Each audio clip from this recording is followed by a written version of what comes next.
Good morning from Invergordon, Scotland. Yep. We are back in the Highlands. We were getting ready to hop off and do an independent excursion with WOW Scotland. Because what else do you think of when you think of Scotland? I think of WOW. Wow. Yeah. So today we're going to do all the things you're supposed to do when you come to this area, like probably go find Nessie, go to some castles, maybe see Highland cattle. Nice. Not quite sure what else. Lots of scenery, overlooks, and things like that. Yeah. Oh, yeah. This is the classic Highland Tour from WOW Scotland. Yeah. So we've already had room service breakfast. We're ready to hop off and get this started, so let's do it. Let's go. Casino is closed because we're in port. Our gangways are deck 2 or deck 1 mid, with deck 1 being the more accessible. We'll just hop off right here at 2. Oh yeah, look how flat the deck 1 gangway is. Ours is not too steppy. So out the first security gate and hang a right, we'll walk past the Invergordon building. We will pass the information center and the map givers and hang a left past these little shops. This is the store where we got little Bonnie last time. Alright, don't get too distracted by the cuteness. It's difficult. Alright, we've undistracted ourselves. Now let's follow the little green pedestrian walkway, or thereabouts, across the road. I might have picked up some items that you could see later in this video. We'll see. They're cute. So out that gate, across the street, and wow, away we go. We're a little early, but we see the sign in the window, so we'll just hang out here, and this should be where the guide will meet us. There is our ride for the day. Check that out. My name is Andrew, and that is a really good Scottish name. Of course, the patron saint of Scotland is St. Andrew. But as my mother would tell you, I am no saint, and I'm not actually Scottish. And that's a good thing, because it means that you guys can actually understand what I'm saying. And I know you agree with me. When we stop, we're going to go straight into the castle. There are bathrooms inside the castle. The idea is we should be here before any other buses. We have made it to our first stop, which is Cawdor Castle. We're supposed to pick up some audio guides, which are available in multiple languages, a map of the property, and we've got, what is it, over an hour and change. 40 minutes. Whoa! Hour and 40 of free time. We got restrooms right here, wool shop, and technically we are allowed access before they even open to the public, so we're about 15 minutes ahead of 10 o'clock, which is their opening time. There we have it. So I guess you just hold this up to your ear like a little telephone. It's got a cord. You can wear it around your neck. There's some numbers around the property, and when you see a number, you just mash that, and it'll tell us cool stuff. So we are some of the first ones here. He said not a lot of buses were able to beat us here, so it should be relatively quiet. Be mindful. Well, there I see entrance. Yeah, there we go. Audio guide number 3. So I'm not sure what happened to 1 and 2, but we'll find them somewhere. Oh, I'm listening. Hello, who are you on the phone with? How rude, we're doing a castle tour. Get off your phone. Oh, yeah. But the late 6th Earl also liked to point out that the goblin at the bottom is perhaps some unknown Campbell relative. Well, the next instruction was go ahead and go in, so we'll just start making our way through. Number 4, the drawing room. This was originally the great hall of the castle. I'm just going to listen to this audio guide and repeat back fun facts. They have a book called How to Speak Whale. Oh my gosh, we need that. I mean, we're pretty good at whale, but it looks cozy. We could just sit over there and read. Tapestry room. Oh wow. Yellow sitting room. Oh, yes, indeed. Gotta love a good bold color choice. Okay, oh, we have the pink bedroom and the pink dressing room, which are a little small, it said. More and more bold color and pattern choices. You gotta love it. Construction of the corridor joined the buildings more conveniently together and gave greater privacy to the bedrooms. Let's duck our way into here. Oh, I made it to number 8, and my 7 track is still playing. That must mean I'm going too fast. Yeah, I don't want to hold people up. So. That's true. We're kind of at the front of the group now, so it's a little quieter. So this, I guess, is the tower room. They had a trap door behind this desk so that you could hide people. Maybe not. I don't know if I would get in there. What? Oh, it's one of those winding stone staircases. Okay, so we're not doing the up because that's roped off. We are doing the down. Oh, I'm having blarney flashbacks. A little darker in here in what they're calling the tree room. Darker and echoier. I guess named after the fact that there is a giant tree in the middle of the room. Various things that they found, I guess, in a small dungeon room that was over there on the side. Now down some stairs. So number 11 is a large dining room. Gosh, they've got a lot of tapestries. I had a whole tapestry room earlier. Look at all the detail. So you're looking at the birds out the window. How? I mean, it's a cool bird feeder. And these doorways have all been about consistently 6 feet tall, I would say. 12, we've got the kitchen. Where the sign actually says the modern kitchen. Yeah, a lot of the parts of this castle have been, renovated and are very modern feeling as opposed to old school, as it were. Schoolroom inside. Then they made it the kitchen. Yeah, it was converted in 1971, it says. They even have a dishwasher. Well, that is the last room, so we're going to surrender the audio devices and head out to the garden area. Drop our guides here, because if we don't, we might get in trouble with this gentleman.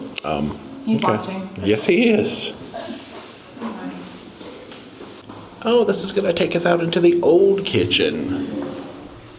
Well, well, well, apparently that's where you throw your money. That was yesterday's joke. Well, well, well is a good joke for lots of occasions. It does very well. Is that the oven up there? You had to be real tall to get stuff out of that oven. Maybe that's not what that is. That thing up top. Oh. Not entirely sure. I don't have my audio guide, so it can't tell me. I'm lost. This is the old larder area, apparently where you store your snowshoes and your unicycles and your mounted mountain goats and your Hanukkah calendars. And out through the gift shop. This used to be the old stable, I guess. Are you finding Hanukkah Christmas ornaments? He's playing a bagpipe. That's the most Scottish thing ever. There's some more things, I guess, found around the property. Not for sale. Oh, just before exiting, we have found the old whiskey cellar. Don't mind if we do. Where's my whiskey? I think they're empty. Yeah. I've been duped. Let's get out of here. Oh, gosh, if I can. Freedom! Nice.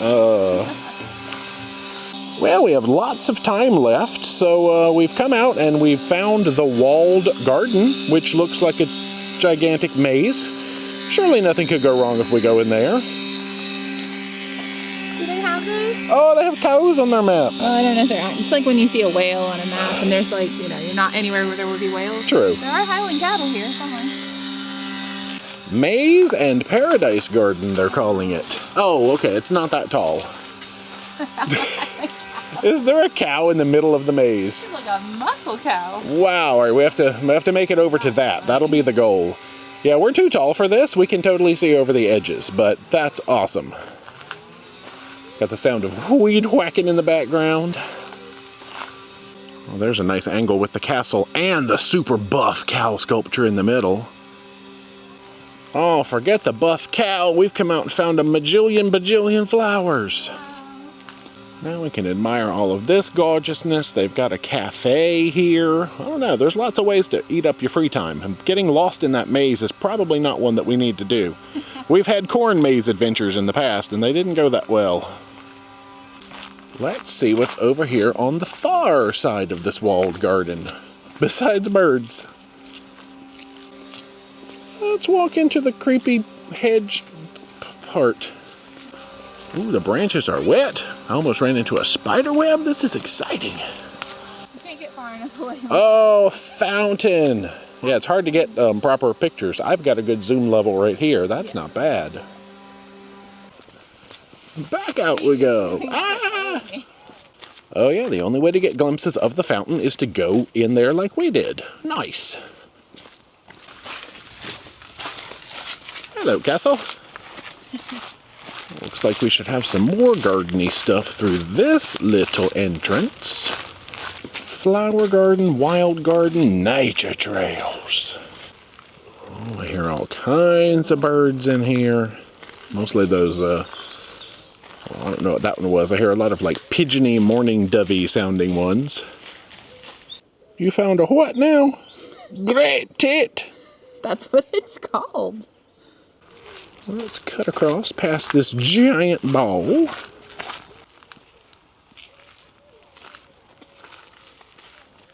Oh, here's another giant ball, which is currently operating as a fountain.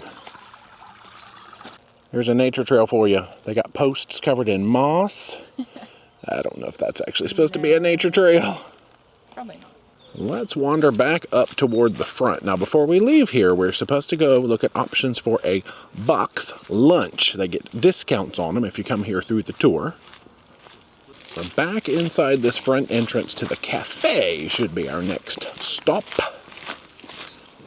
Oh, this way.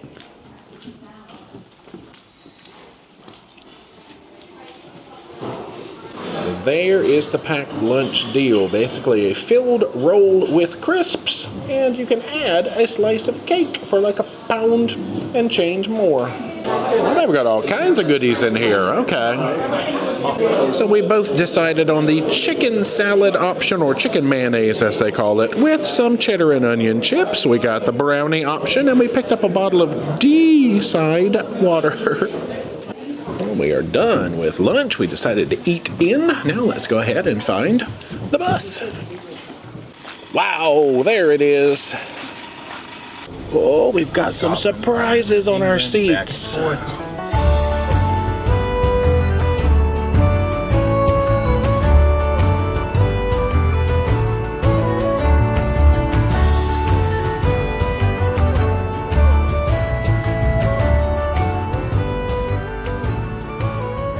We have made it to Clava Cairns. We are going to head in here and get a little bit of a history lesson.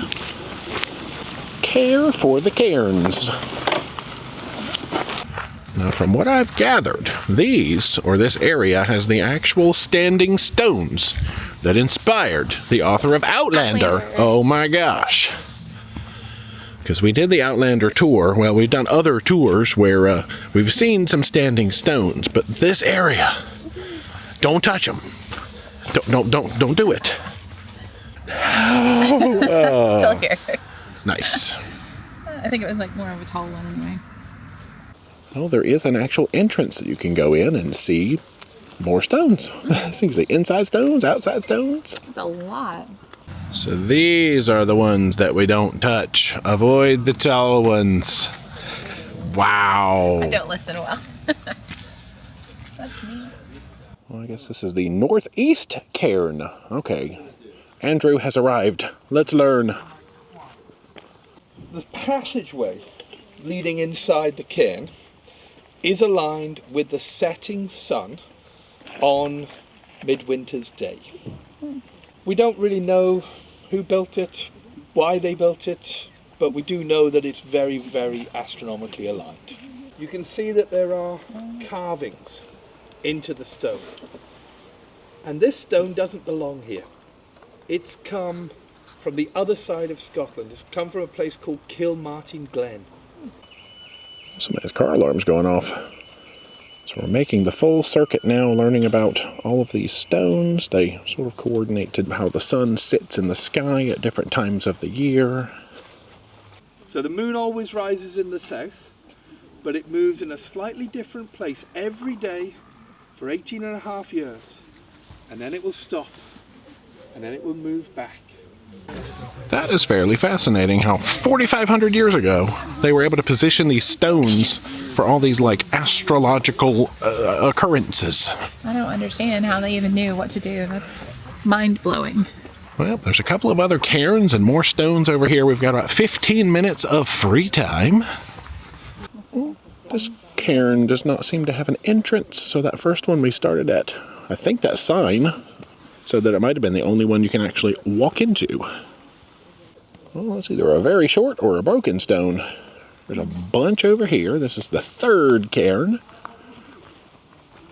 Well, they just have some stones out in the road. You can't contain these stones by no fences.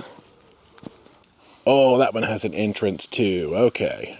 Now this little corner of the world feels a little more magical than where we first came in. So if you're going to avoid... Stop it now. If you're going to avoid... This is the area to not touch the stones. Okay. You're still here. That's a good thing. There's like other factors that are involved with touching the stones. Oh. Like, I think it's like midnight and you have to dance around. Oh, no, I'm in bed by that point, and I don't dance that hard. Curb cairn. Okay, this is just a little circle of rocks. Looks like a fire pit. Kinda. Yeah. Could have been. You just come gather around the fire pit and Roast some marshmallows. play some guitars and things. No, that's really neat. So this is a pretty, I was going to say monumental, it's a very good size site, and we've been getting a lot of good free time at our stops so far, which I enjoy. Amazing information too. Lots of history. Correcting Braveheart, yep. Sure.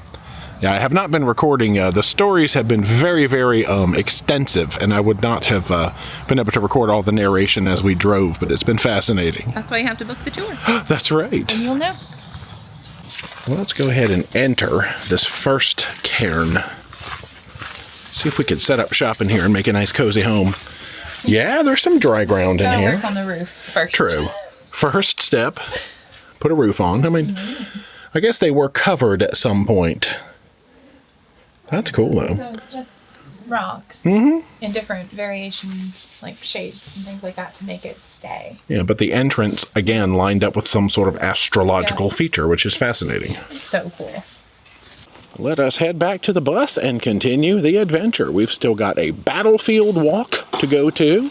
Maybe some free time in Inverness. We shall see. Nessie. That's right, we gotta go look for Nessie. Yay. I love the logo, too, being a Highland cow.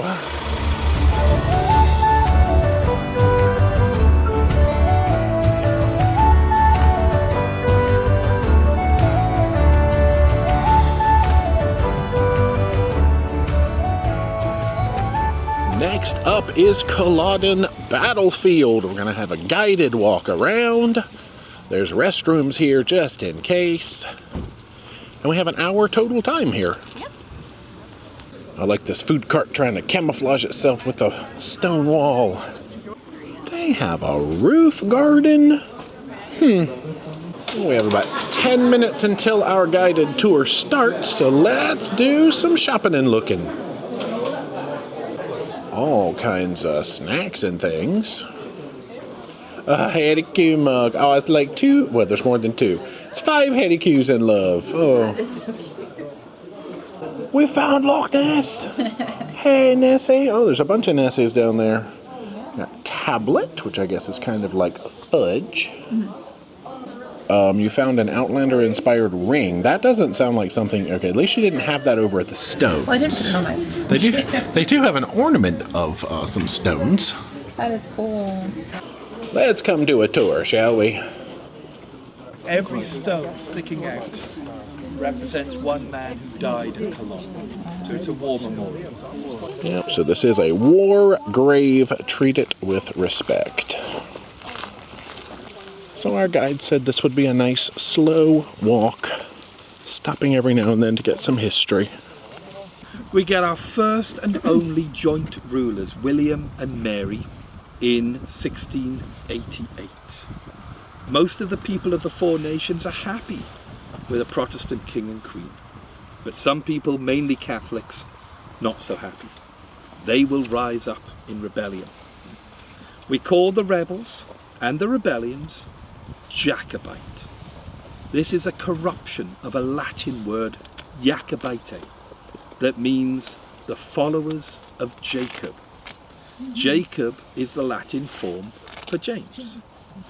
So now we're going to stroll over here to this cairn. I'll see if we can get any peeks at these flags. They've got red flags where the government troops lined up and blue flags where the Jacobites lined up. But I don't know. I'll have to get a little closer to see all that.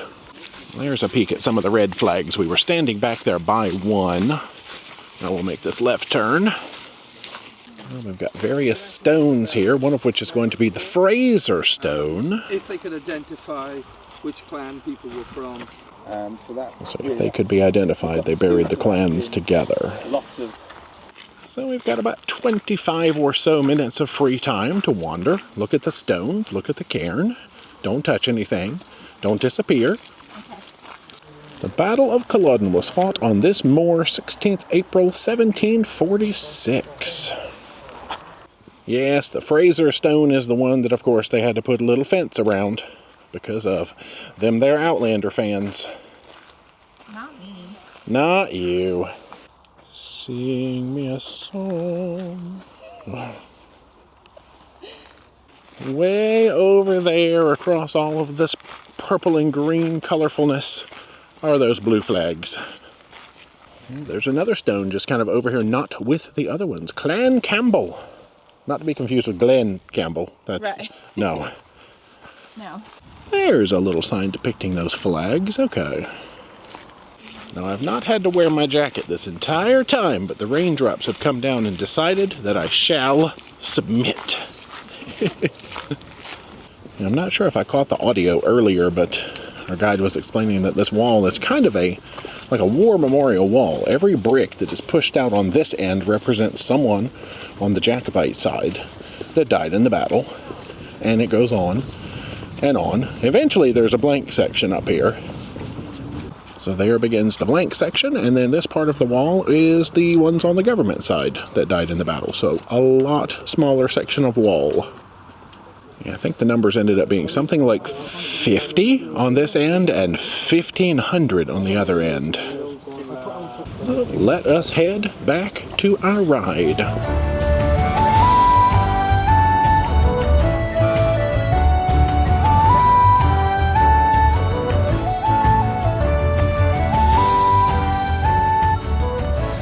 We've stopped now at the town of Doors here on the edge of Loch Ness. Oh, you can get a Loch Ness coffee over there. We're going to make a very brief stop, go down to the water's edge, have some whiskey, look for Nessie. Oh, they have trails. We don't have time for all that now. Maybe next time. We'll see. That's cool. Oh, I see the bottle in the coat pocket.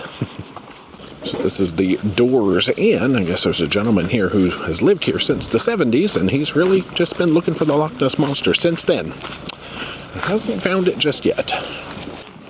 All right, y'all, keep your eyes peeled. Oh, I see it out there. What is that? See that little floaty thing?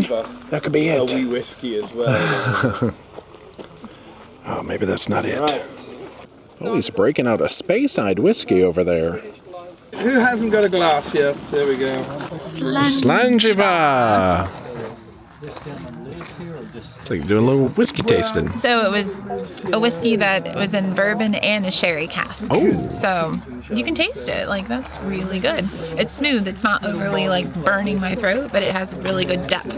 I'm trying to get better at describing things. Nice. Well, if you chug that, we might see Nessie. I don't know how many of these it takes, but... Ooh. So Dee has seen plenty of ducks. Ducks confirmed. Maybe Nessie is just a giant duck. I don't think that's how that works. No. All right, let's come read this properly now. I was distracted by whiskey earlier. Loch Ness Monster first reported sighting was 565 AD. Yeah, I still think that might be Nessie swimming out there. I'm not sure. That's the first thing we saw when we pulled up. I think we found the Loch Ness Monster. You know, the sheer amount of water that is in this loch is mind-boggling. I forgot what the statistic was. It has more than every other lake in Scotland combined or some such thing. But it's a lot. It's a loch of water. Okie dokie, time to head back to the bus.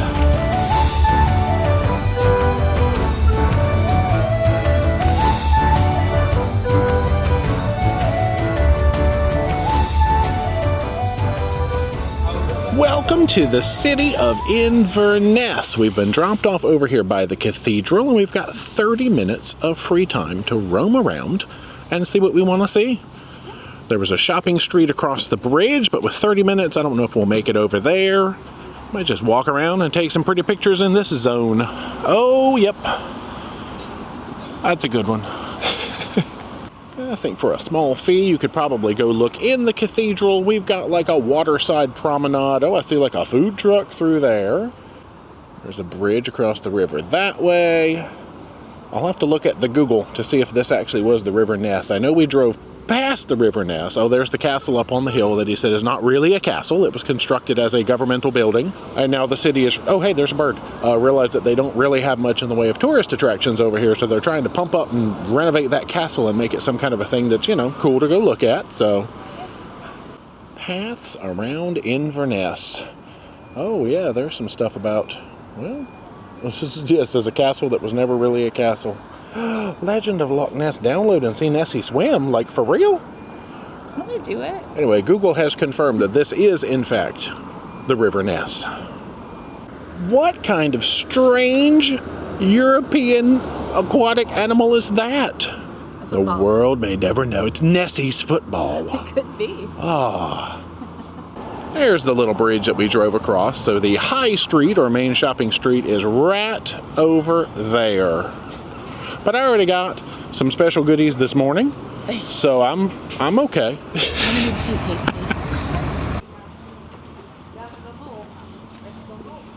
Now, on a lot of their tours, you get about an hour over here in Inverness, but they said since we're in for just a little bit of a tighter time frame today, that's why we would get like a 20 to 30 minute break.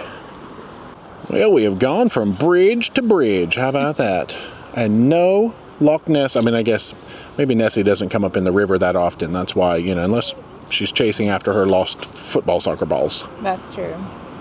Well, let us head back on board. Next stop is the port.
We have arrived back safely at the port of Invergordon. Back to our home sweet home. Holy Scott. Good evening. We are fresh and so clean, but we have got to talk about some Scotland before we go to dinner. So did Scotland make you say, wow? It did indeed. Definitely wow. It was an amazing tour. We got to see all of the sites you were supposed to see and then more even, I think, for where we docked in Inverness. Invergordon and Inverness. Yeah. I get them tangled up all the time. Interchangeable, but not really. So yeah, that was amazing. Andrew, our tour guide, was a wealth of information, knows his stuff on the history of Scotland and all of the battles and all about like how to, Braveheart is not necessarily correct. At all. But he does, straighten that all out, and the way he does it is so good. It's like listening to an audio guide or an audio book. He has such a nice voice, and he breaks it up over the whole course of the trip, which was really nice. He would get to a part where you just talked about something you were seeing, and then you would go off and look at it, and it made it more immersive experience overall. It was fantastic. Yeah, he had his whole history. Well, he said it was a trilogy in 4 parts. Yeah.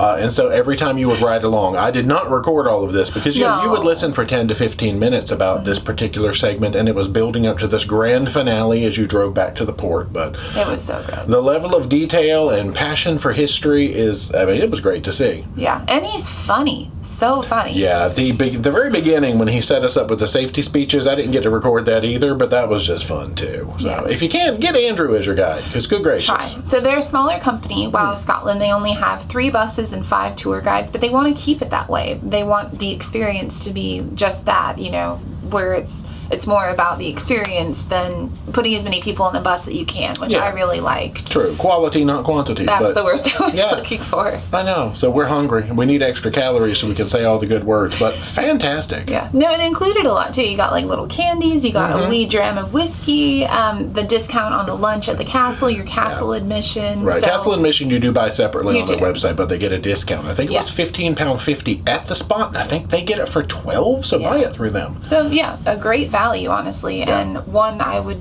definitely do again for Yeah. sure. So, wow indeed. Thanks for a fantastic day. Thank you. We would gladly tour with Andrew again. Amazing. Yeah, it's dinner time, so let's go eat some food, and then, wow. Wow. Come on.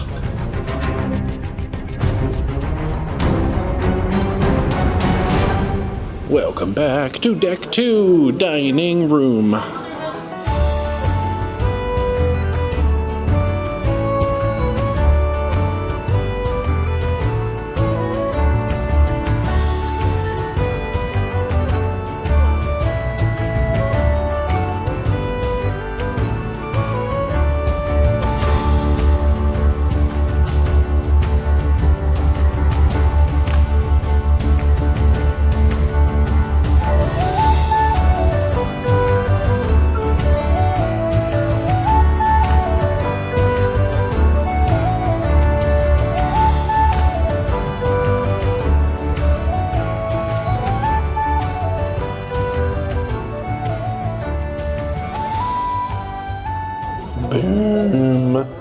We have come back to the cabin to find our paper for tomorrow in South Queens Ferry.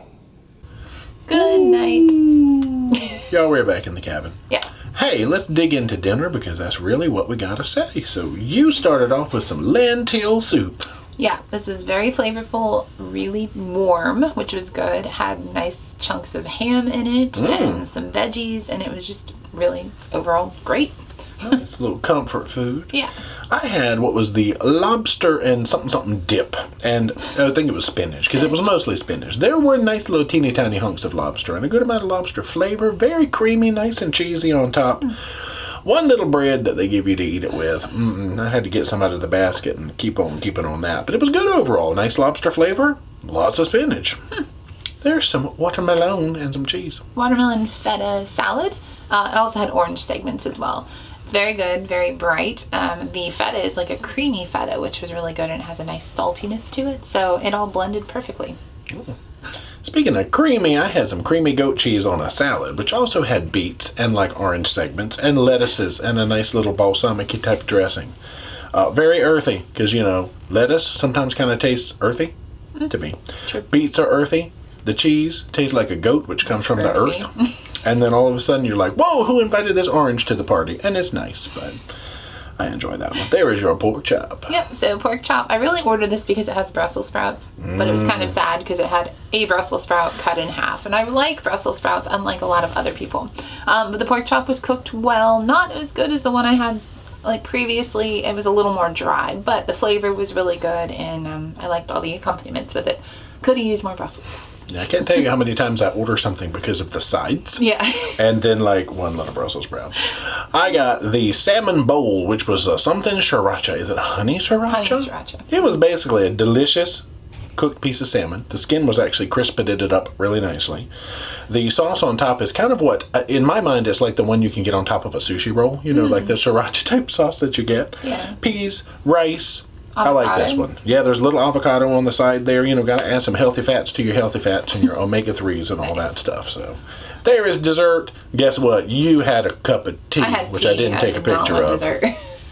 I had the Paris Brest, which is choux dough, choux pastry dough. They kind of cut it in half. It's like what, you would get a cream puff or like an eclair type of a thing, I think. But cut in half with some pastry cream on the inside, a little bit of almonds, a little bit of cherry type compote, chocolate sauce. Pretty good. The choux pastry was actually a little bit dense, I feel like. But it wasn't off-putting. It was just like heavier than I expected it to be. But very delicate of flavor. Nice. Now it's bedtime, so... Yeah. Y'all, we'll see you tomorrow for our very last port day. I know. It's sad. Whoa. It was a great day today, though, but a long day, so we're going to do some work. Good night. Good night.